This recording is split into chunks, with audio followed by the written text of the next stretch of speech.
I'll go ahead and turn it over to the folks you're here to see. I'll go ahead and let you guys get started. All right, thank you, Olivia. So I guess Olivia took care of the housekeeping for us, and I don't need to remind you about the audio and the cameras, but welcome. Thank you for joining History and American Studies here for this admissions session. We're looking forward to talking with you. To introduce myself, my name is Jason Sellers. I'm the colonial historian in the department, colonial American historian, I should say. I also teach classes on Native American history and environmental history, and then a bunch of other things depending on what I'm up to and what I'm working on in the introduction, and the introductory classes. I am joined as well by one of our students. I can let her introduce herself.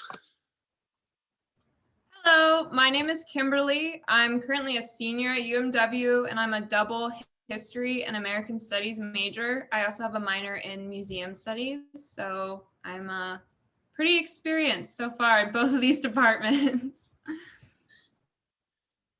Yeah, and so Kim is a great person to ask questions of as well, and we'll make sure she has a few minutes a little bit later on if you have particular questions about any of those programs, which are a great fit and really neatly fit into this History and American Studies department in general. We may be joined in a few minutes by one of my colleagues who would talk about American Studies more professionally than I will, but I will be able to speak to that a little bit if she's not here. I am affiliated with American Studies as well. So we're in a department that has two programs housed within it, History and American Studies. And I'm gonna share the screen as we go through this because I've got some PowerPoint slides that I think will be useful. And then I can certainly share that or send that to you at a different time if you're interested. History, probably what you tend to think of when you think about studying the past. Right, we're thinking about change and continuity over time and use a lot of documents to get into that, but we also have a lot of innovative methodologies that we'll touch on briefly here in a couple of minutes. Both of these programs, History and American Studies, do have core elements. You take introductory classes, you take a method sequence that talks about the history of the discipline and the approaches that it takes to subject matter. You take classes picked from among a wide variety of electives, and you end with a capstone project, a senior thesis, or a digital project, possibility of a documentary film, something like that as well. And Kimberly could speak to both of those programs and both of those capstones here in a little while if we're curious.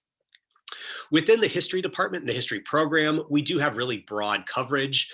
It's about half Americanists and then half historians of other parts of the world. We have an Asian historian, a Middle Eastern historian, a couple of European historians, a Latin American historian. And so we do a really good job covering this large range of different geographical areas and time periods. We also, though, take a wide variety of approaches to those topics. And so you see kind of the methodologies that we engage in listed on this slide as well. Legal and environmental history, African American history, histories of tourism, histories of human rights, Native American history I mentioned, socialism, gender history. But then we also think about different ways of presenting those histories that we're talking about. Digital history, how do we do this in the digital realm? How do we present to a wider public as well? Dr. Devlin teaches classes on public history.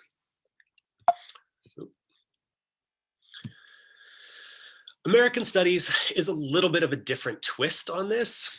American Studies is an interdisciplinary look at modern American society. It often builds in a historical background as well, of course, but you would take then classes in the American Studies major coming from a variety of different departments. Certainly history is one possibility, museum studies, historic preservation, economics, geography, sociology, political science. And so you are able to kind of figure out a particular theme with the American Studies program director that you want to focus on, and then take classes that you basically select to build that major and serve your particular interests and specialties. Kim, could I put you on the spot and ask you to add anything that you want to say about American Studies? Sure. So I really like it because it ties more into the modern era than history. I kind of see it as an addition onto it. And I also liked forming my own focus for my major. Mine is popular culture. So I've taken a lot of different classes throughout campus. I've taken English classes, music history classes. I took a comm class for a credit once. So it was really interesting because it also got me into buildings on campus that I otherwise never would have went into because it is that interdisciplinary style. Yeah, and I think too, since you mentioned modern popular culture, right? This is getting to some of those more immediate interests. If you're really interested in what's going on in the country now, as opposed to 300 or 400 years ago, like me, that is a major that can fit really well. It also fits for folks who are interested in legal history, for instance, getting ready for law school, something like that. Dr. Devlin included on here this box with a sampling of what you might take, for instance, if you are interested in economic inequality in the United States. You take an econ class, a geography class, a history class on labor history, a sociology class, political science there as well. So it really is a really flexible major. And I should also note that you have the ability to double count up to 9 credits between 2 majors. So that can help facilitate a double major if that ends up being something that you're interested in as well. As far as what ends up happening with these students, it's kind of all over the place. A lot of these areas, these career fields and professions that students and graduates go into are things that you would expect from history majors and American studies majors. Lots go into education, either at the primary or secondary level. Lots work in libraries and archives, go into the legal profession. We have graduates at museums and historic sites as well. They go into government work and public service, communications and journalism, but they also go into a lot of fields that might not be what you automatically think of. There are folks who, of course, end up in business fields. We have a guy who now lives in San Jose and works at a libertarian think tank in California. We have folks who've gone on to law enforcement careers, one who's now embassy security. I'm not sure where he's ended up, but the last I heard, he was in the midst of that training and moving on from there. A lot end up working in digital and technology fields, sometimes educational technology, sometimes web hosting services and web design as well, public relations, information systems analysis, investment banking and financial intelligence. I've got this page up from our website that has a series of alumni introductions and short biographies. And on the left there, you see Marissa Allison, who works for HSBC in Dubai right now, gathering financial intelligence and doing a lot of analysis. So there are these other career opportunities that might not be what you immediately associate with historical study. Getting a little bit more into the faculty and the department itself. I talked about that wide range of geographical temporal specialties and the different methodologies that we employ. It's worth mentioning that these are scholars and historians who are really interested in producing professional scholarship and really active and accomplished in their fields. You see a couple of books from folks in our department here, Dr. Devlin's book on civil rights, Bruce O'Brien's book on English law, and Alison Posca's book on Spanish migration into the Americas. And Dr. Posca is one of those scholars who's written multiple books. And so there are advantages to this. It's not just great. They know stuff, they write things. But what that does for students is really help us support undergraduate research effectively, right? We are practitioners, we are doing these things, and we can work with you to help nurture those skills in research, writing, and presentation. Some of that undergraduate research is, of course, programmatic. You're doing it in your courses, sometimes at the elective level with those 300 level electives, sometimes in seminars at the 400 level when you're a senior, and certainly in those capstone projects, which are kind of the culmination of what you've learned over the course of your academic career. Associated with that capstone project, we also have every semester History and American Studies Symposium, where students are presenting their research in basically what's a conference setting. It's like a professional conference in academia. And so they present on the research that they've been conducting, they take questions, they get into conversations with the moderators, right? And it is meant to be this sort of professionalization, sort of a celebration of your accomplishments. So that's the programmatic element.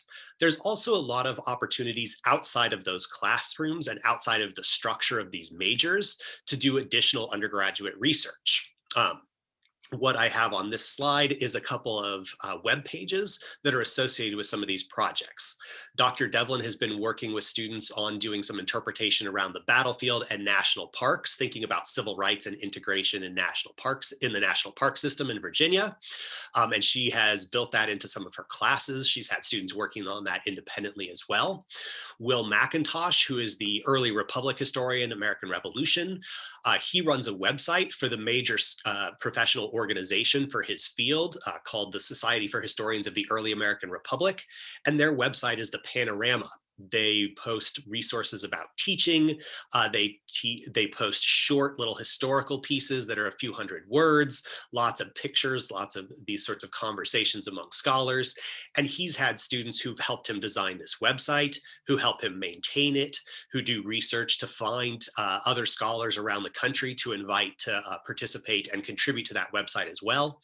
And then I was helping a local conservation organization a few years ago, Friends of the Rappahannock, collect oral histories about the Embry Dam removal in the early 2000s and the formation of FOR. And so you can see that page here, Life Along the Rappahannock, where we actually consulted with Dr. Devlin, got some training in oral history, and went and interviewed people. And those interviews are now available on the website. I worked on that with a guy named Woody Walker, who's now the tribal historian for the Rappahannock Indians after getting his master's degree at VCU.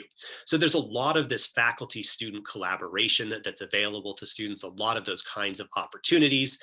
And of course, that's not counting things like internships, which are really common and we're in a great location for.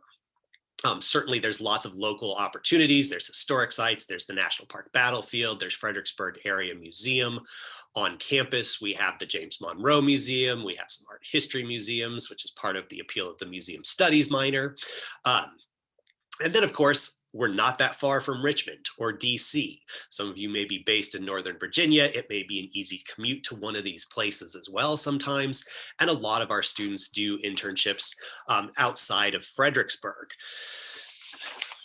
Where'd my list go? We've had students who've done internships with the National Museum of American History, the Air and Space Museum, the National Museum of the Marine Corps at Quantico. They've done internships with the Fredericksburg Commonwealth Attorney's Office, the American Institute of Architects at the Octagon Museum, the Center for Native American Youth at the Aspen Institute. So there is a huge number of these sorts of opportunities, both locally and in that Northern Virginia region in general. We do, I should add, before I head to the Talking History series, I'm bad at buttons. We do also have some departmental funds to support student internships and student research. There's some research money that's set aside and there's sort of a rolling basis if you want to travel to Richmond to do research. If you're going to drive up to say Pennsylvania to Philadelphia to go to the library company, because that's where the sources that you need are. We do have money available within the college at Mary Washington and within the department to help support those sorts of trips and encourage that kind of undergraduate research as well. And then finally, we also have departmental life, where there's a lot going on within the department itself. These sorts of events and these other benefits that kind of enrich the scholarly thinking outside of the classroom and outside of those formal internships and jobs. We often are hosting visiting scholars. Again, we're in a great area. We're really fortunate to be near DC, where you do have a lot of folks coming through, and it's easy to convince them a lot of times to pop down an hour down the highway and give talks at Mary Washington. We have some folks who are bringing in and inviting those speakers as well. We usually have speakers for Black History Month, African American History Month, for Women's History Month as well. And so that is another advantage. Internally within the department, we also have a series called Talking History, where we invite former students and graduates to come talk about their careers, how they've put their degrees and their experiences in college to work. So you see a series of flyers here. Here's the series of flyers I should have shown when I was talking about those visiting scholars. This is from the last few years, where we've had series of talks hosted by Dr. Steve Harris, who's our Russian historian, comparing Moscow and Washington, D.C. as these Cold War capitals. And so this thematic element that has unified those conversations. We had a scholar of African-American cuisine, Michael Twitty, who was here and gave a great talk, and then Rachel Cleaves as well, you see up there on the top. So that is kind of a quick run. I know it was very quick through our department. We didn't want to spend the entire time filling up an hour because we wanted to make sure that we gave you guys plenty of opportunities to ask questions and for us to ask a couple of questions of you as well. But we'll start by tossing it out to you since I've been talking for long enough. Do you have anything in particular you'd like to address, like to raise here? I have one. Just because we're allowed to choose one specific field in history that we're allowed to go over a specific region, a specific time period. You have a lot of flexibility in terms of how you shape what you do within the history major. You can say, I really like Russian history. I'm going to take everything I can with the modern European historians. I'm going to work really extensively with Steve Harris. We get along. It's exactly what I want to know. Or you can be one of those folks who likes to sample a little bit and thinks all history is fantastic. And you take a class with Dr. Harris on modern Russia. And then you take a class with Dr. Posca on 14th century medicine. And then you take Dr. O'Brien's class on the Vikings. And you can pop around like that. So it really is up to you in terms of how you shape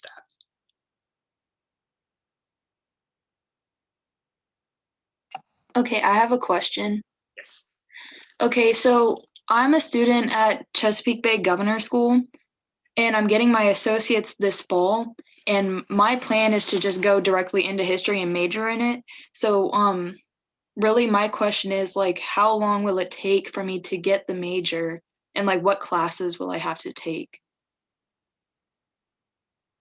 So you'll have already taken essentially what's the introduction classes probably, right? 131 and 132, which are, or 141, 142, basically the introductory survey, which should mean that you would be pretty ready to declare pretty quickly. A lot of times you want to have that conversation with some advisors on your way in to sort of figure out how you're going to strategically do that. If you there's a danger in taking too many of those major related classes all at once sometimes, but certainly dive in and take one of those topical courses at the 300 level makes a lot of sense. If that's what you want to major in, you're coming in with the credits and you fulfilled those early requirements, and just kind of have some other things built in and mixed in as well. But it doesn't take a long time to start taking those upper division classes. There aren't prerequisites for the History 300 classes, so you don't have to wait if you don't want to. But it can be a bit of a jump sometimes, although it sounds like you will be very prepared for the amount of reading and writing and you're ready to go. Does that sort of address that, Brittany? Yeah, thank you. I have a question. Yes, Lindsay. Okay, so I want to major in history,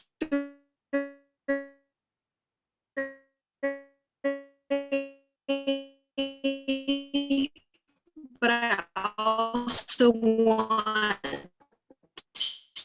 to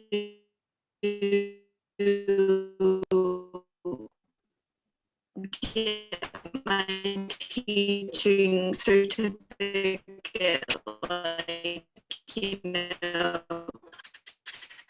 go in and be a teacher and teach like high school. So do you have a direction that that I should take to go into with that? Did you hear me? Mostly, I think. It sort of got dragged out a little bit electronically. But I think, you can correct me if I'm wrong, the basic question was, you want to major in history, you want to get a teaching certificate. Is there a built-in structure for doing that? Yes. Yes. Excellent. Yes, there is. I mean, this is a really common path. path, right? Tons of people do this. We know it when they come in, and we know it as they're going through. And the advising in the education program has gotten to be pretty standard and very good over the last few years as well. So in the history department, we would oversee our own major, but we would also sort of get you in touch with, and education will reach out to those people who've indicated that interest. And they have a meeting. I think they do it at least once a year, probably once a semester, where they have a group meeting, get everybody together and say, here's what you should start thinking about. Because depending on the level that you're going to teach at, you will need to have courses outside of your major to sort of meet this these different breadth requirements.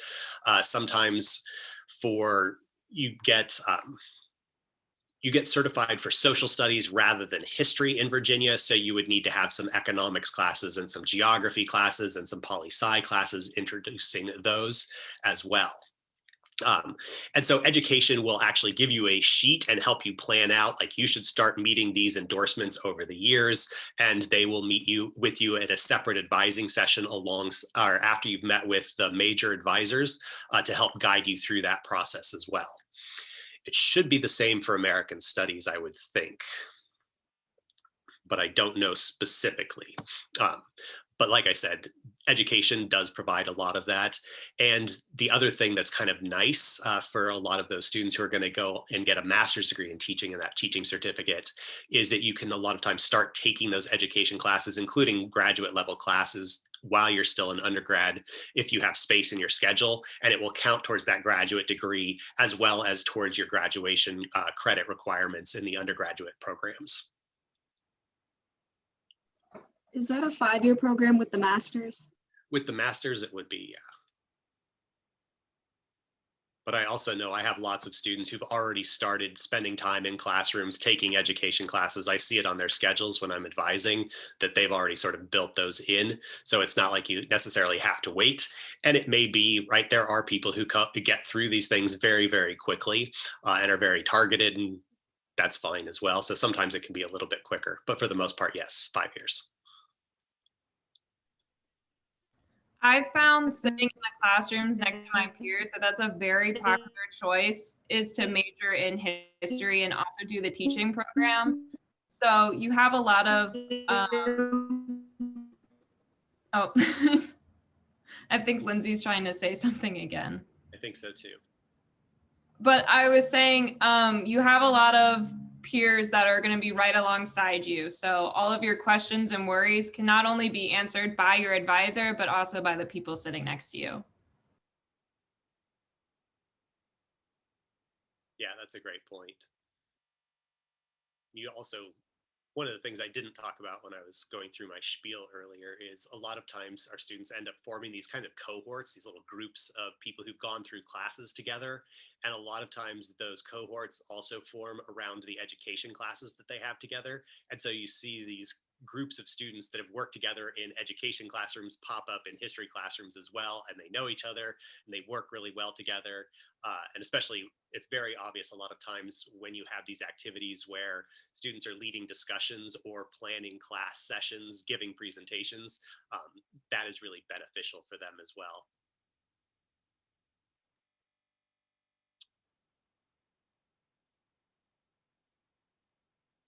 If anyone has any questions for me, even just like about student life or courses, my workload, any of that, I'm free to share.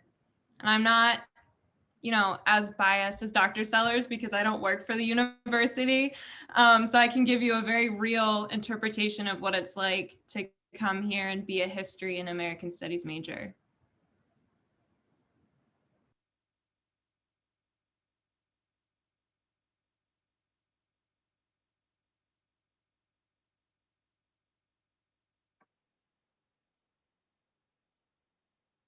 Well, I would like to suggest that if we're thinking about questions, possibly, I'd be curious in hearing what you guys are interested in as well.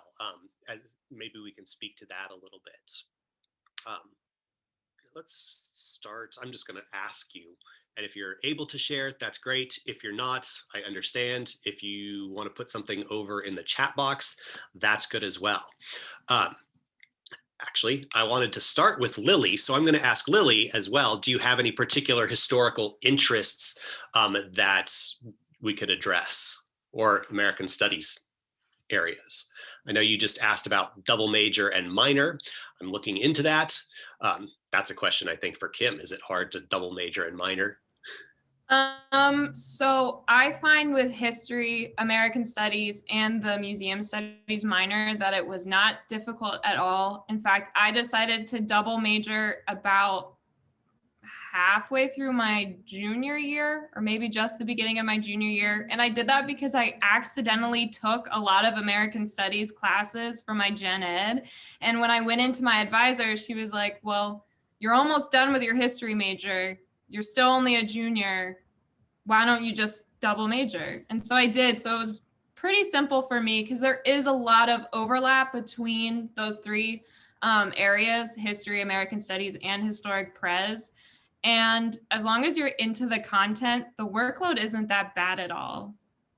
Like, it is a lot of reading and it is a lot of writing, especially when you get into your 400 levels in your capstone. But you have almost 4 years to prepare yourself for that. Like me, freshman year, could not see myself writing the 40-page paper I wrote last semester. But once I got in there, it was pretty easy. That seems to fit well with what Lily was asking, right? That historic preservation and American studies fit really well together. A minor in French, I think, would be a great complement to those, especially if you're interested, as you say, in colonial America, where being able to look at some French language sources would probably be a huge advantage. Doing that research later on, you'd be able to do some really cool things. So I think that's great. Lindsay asked, how difficult is it to come in as a transfer student after 2 years of community college? I think it can depend.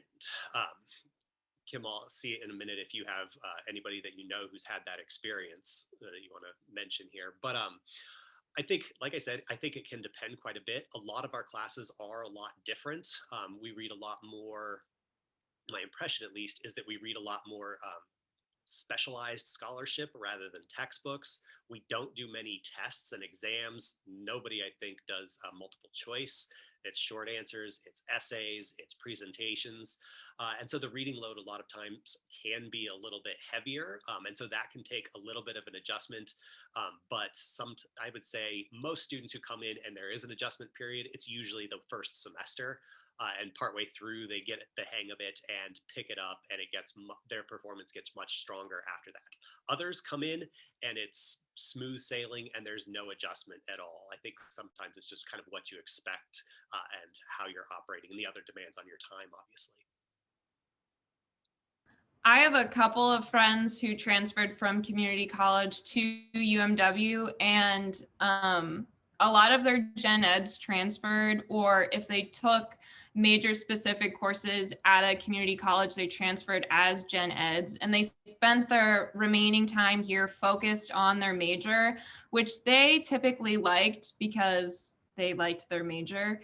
But the biggest thing that I've heard as a complaint as a transfer student, or not necessarily a complaint so much as a worry coming in, is that you are coming in from a community college and you may not have that same social aspect with your other classmates. But I think once you get through that first semester, it kind of dissipates because everyone, especially the first week of classes, is so ready to make friends with whoever is around them. That you won't have any problems there.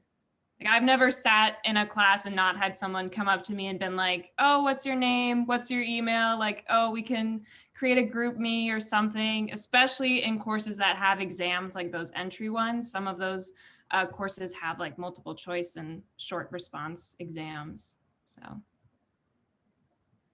Yeah, I think that's a great point that Kim raises too, that folks coming in after 2 years at community college are able to really sort of zero in, and all they get to spend their attention on is the major that they want to study. And that's kind of exciting and fun for a lot of people. Let's see. Kim, I think Christine's question is probably a good one for you. Can you tell me if there's anything you haven't liked or would do differently? I I think course-wise, I've only taken one history class that I wish I didn't take, and that was simply because I was not into it. I have focused very heavily on United States history, and last semester I decided to really challenge myself and take a Latin American history class. And it was a 400 level class, and I went in knowing nothing about Latin American history. So it was pretty intense. I wish I had taken more entry level classes when I was a freshman and a sophomore, so I could kind of taste a little bit of this history and a little bit of that. But it ended up being fine. It was just a bit of a struggle as I was going through, reading, let's say 60 pages all about one specific area in one country that I had no idea anything about.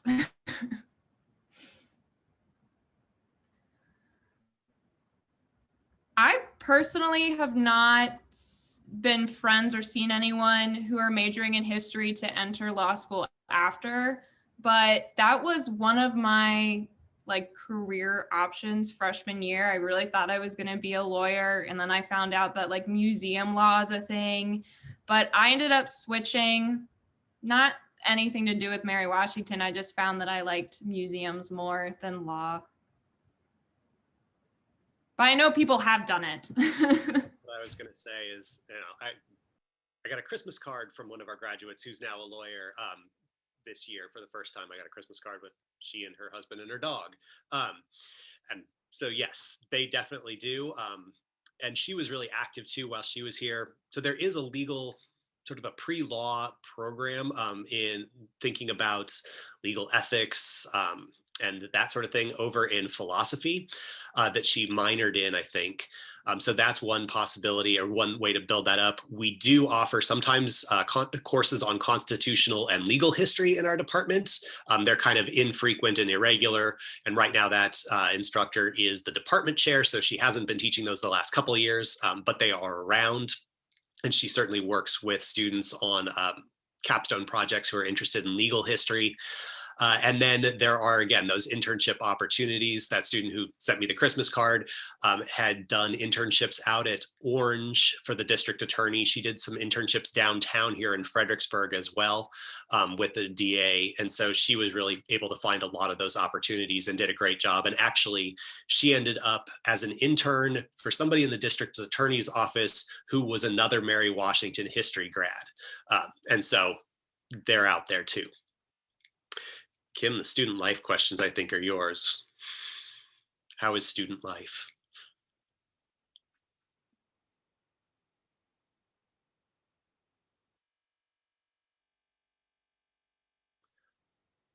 I was going to say, I think Kim froze for a minute there. Yeah, I'm also having internet issues, so pretty common. I saw that question about student life that I can go ahead and talk about. So this year was obviously a bit different than all my other years at UMW. When I came in as a freshman, I lived on campus. I then moved off campus. And then this year, almost everyone was off campus. So I've had a very diverse series of years here. My freshman year and my sophomore year where I lived on campus, they were pretty amazing. Student life was kind of insane then. There were a lot of activities. I lived in Virginia Hall, which is right on Ball Circle, which is in the center of campus. So I always got to watch people as they went to class and all the events that happened on Ball. So that was really cool. Sophomore year, I lived further away at Eagle Landing, which is on the other side of Route 1. And that was nice. I didn't interact with student life as much simply because I was on the other side of campus, but I still attended a lot of the theater shows and stuff. And then this year, all of student life has been online. They have done a lot of different Zoom calls. They've done Zoom events. And I have attended none of them. That has nothing to do with UMW and entirely to do with my workload, both school and my occupation. So student life, I would give it an 8 out of 10.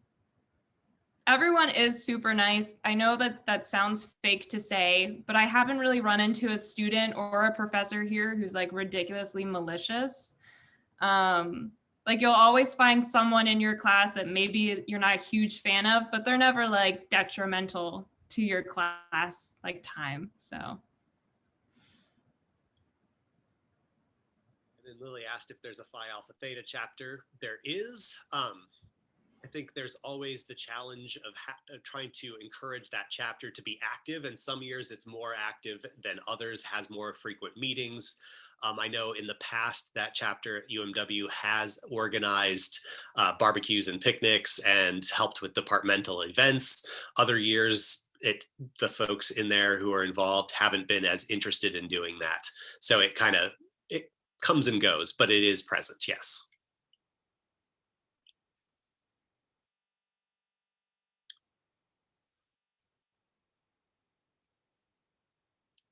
All right, so I know earlier somebody, who was it, told me they were interested in colonial America.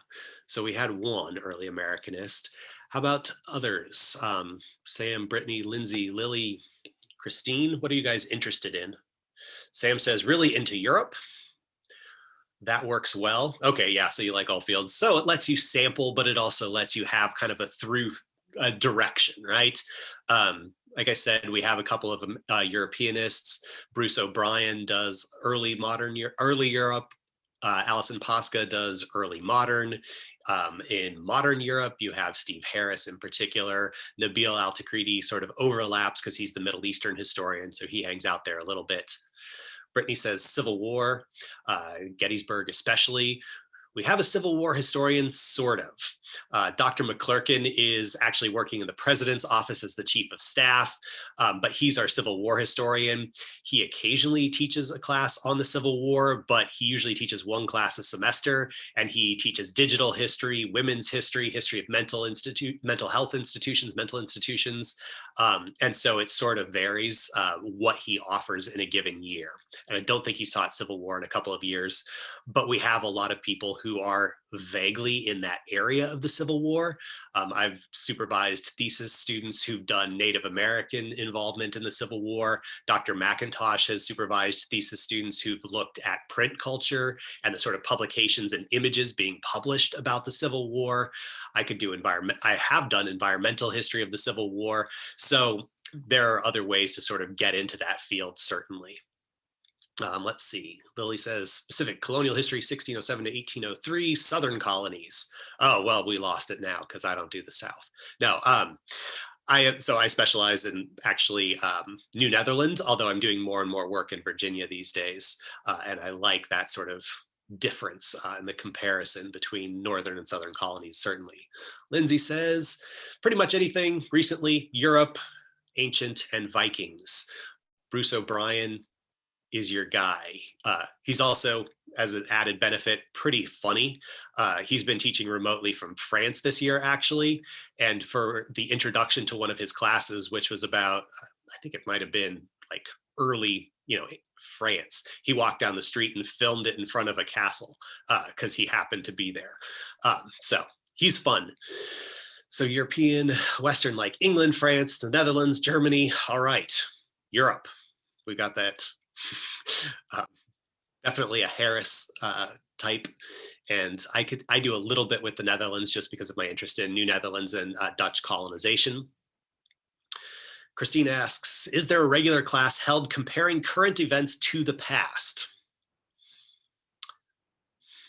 I mean, I think this is always one of the conversations that we have. I don't know that it's a class explicitly, but I think it certainly comes up. I think a lot of our classes also come up to the present. I teach a history of Fredericksburg class as a freshman seminar. We get up to the present in there. Environmental history, we're talking about late 20th and 21st century. Dr. Devlin in civil rights and history of protest, I know gets up to the present and engages with contemporary events. So that might be something, and Dr. Moon in food history and immigration history as well. So it might be something that's more apparent with the American Studies course offerings than it is with history. Kim, I think, is nodding. Yeah, I was going to chime in and say that a lot of my American Studies classes have extended all the way to the present day, or we connect events that happened, like let's say in the 60s to the things that are happening now. but also Dr. Moon teaches a lot of courses that go all the way to the modern day, including one on the history of popular culture, which goes all the way up until 2010. Yeah. And Liam, I saw that you're into the Roaring 20s. I wrote so many papers on that period during my like sophomore, junior year as a history major. And I took the Progressive Era, which is one of the history courses that was available then and will be available again. So I would suggest that for you because I really dug that one. And I think since we have just been bringing up Dr. Moon's classes, Brittany asked, does UMW have anything pertaining to genealogy? Not necessarily a course, but I know that Dr. Moon in that immigration history class uses ancestry.com, and I think they went up to the National Archives and did some research in immigration records and things there as well. And so that is, you would have some exposure to that and some reasons to chase those kinds of genealogical connections down as well.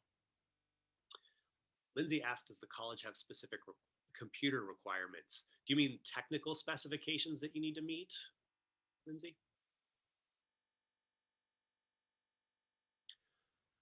Yes, not really.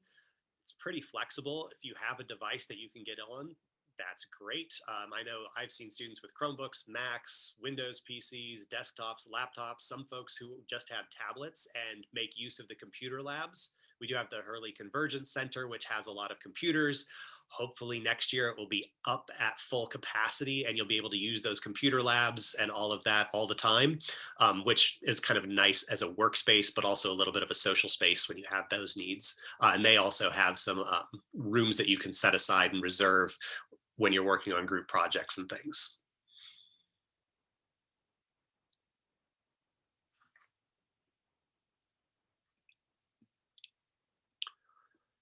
Any other questions or ideas from Kim about anything that we skipped over and should address?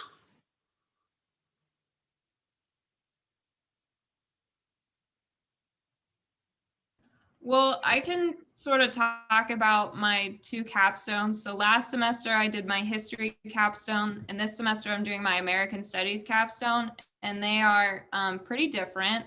My history capstone was on sitcoms during the 1950s. So I focused on I Love Lucy, Leave It to Beaver, and The Honeymooners. And that was a huge paper that I had to write. I looked at the TV shows and I used those as primary sources versus this semester where I'm doing a project on Legos and gender and how those two relates as Lego released a couple of different sets that were made explicitly for girls. And so I'm doing a digital project this semester. That means that I get to make a website. I chose that because Legos are obviously a very visual thing. You kind of have to see the packaging and the blocks to be to understand what my project is about. So that will be interesting. I am still doing the same amount of work, the same amount of research as I would with a paper, but I just get to do it in a bit of a more creative way because I get to use the internet. Kim, how did you develop the skills for building that website? Because that's like a whole different skill set than writing a narrative paper, right? So I've taken like a weird amount of courses that have dealt with domains of one own, which is like a website that you get for UMW. Definitely those core classes, History 297 and 298, I began working on my website. Those are courses that are required for the major, and they basically like set you up for being able to research and to write. So if you feel a bit insecure about those skills, those courses will make sure that you are basically an expert by the end of it. So I was introduced to that during those courses. Dr. Moon really loves using domain of one's own and things like timelines and stuff. And I've taken a lot of courses with her, so I was able to build on that skill even more. And then finally, I took digital history with Dr. Mcclurkin, where I made an entire website with my group focusing on honoring Dr. James Farmer, who is a civil rights activist. We collected oral histories. We did an online library of his. It was an insane project. And it was done halfway through Zoom because I did that last spring semester. So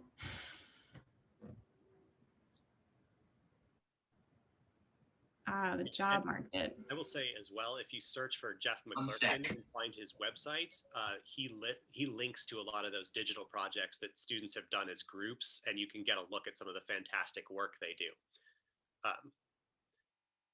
Kim, were you going to respond to Lindsay's next question? Because if not, yeah, and then my phone decided to start answering for me. But so I'm a senior, so I'm graduating this semester. I've decided to go right into grad school because I want to work in museums, which is an option for a historian, is to go into public history. I specifically like exhibition design and like the labels and the panels that you read in a museum. So that's why I went as a history major with a minor in museum studies. So that is one option for you. Right now, the job market is sort of upside down because of COVID, but hopefully it will come back up once everything is sort of back to normal. yeah, and I can add a little bit there as well, including that I went through that list, and you can take a look. Please do at our website, where we have the career bios and the short little blurbs from graduates, who've gone into all of these different fields. Kim was talking a lot about these digital skills, and I mentioned that we have folks who do web design. There's a guy who's actually, his bio's on there and you can find him, who lives in Bulgaria, runs a Bulgarian history podcast, and does web design in Europe. We have another graduate who finished right after I got here, so I think about 2012, who had done a bunch of digital work and a bunch of work in film studies and media, and she's a PBS producer. Marissa Allison, who I highlighted on that alumni page, she specialized in Middle Eastern history, and she got a she studied Arabic as well. She's the one who's in financial intelligence for HSBC. So there's a lot of those opportunities. Kim mentioned public history as a great field outside of education that's always thriving. And there's opportunities everywhere from your sort of local town house museums, right? Old houses that have hosts, all the way up to stuff at the Smithsonian. And those are opportunities. My wife is a librarian. She works with a ton of Mary Washington history grads as well over there, including a student I had a few years ago who she hired directly. And so there's that in sort of a similar field. So there's a lot of variety. And I think it depends on your interests, how you develop those skills. Because yes, we're talking about content and you're learning history, but you're also doing a lot of research, a lot of writing, a lot of presentations, building things in those digital platforms as well. So it's not just aimed at education.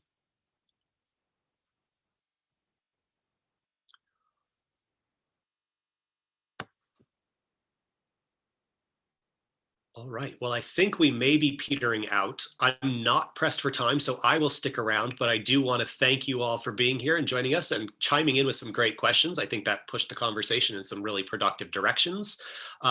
We will wave at you and say goodbye. We will see you here, hopefully, soon. I will stick around, as I said, for any additional questions. And thank you, Kim, for helping out. Yeah, of course.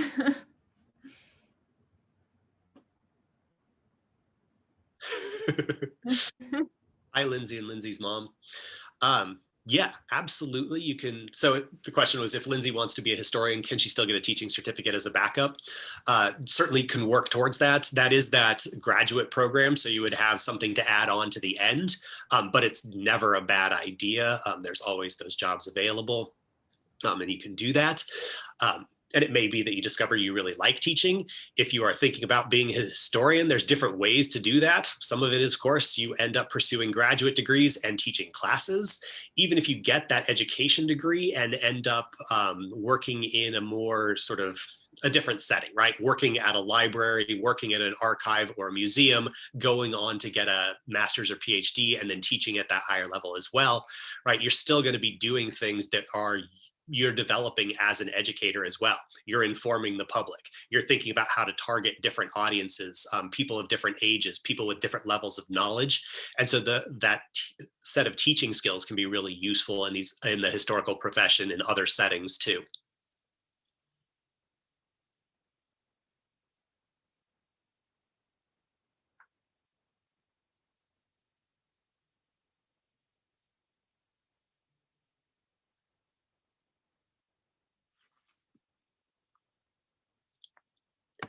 You are quite welcome.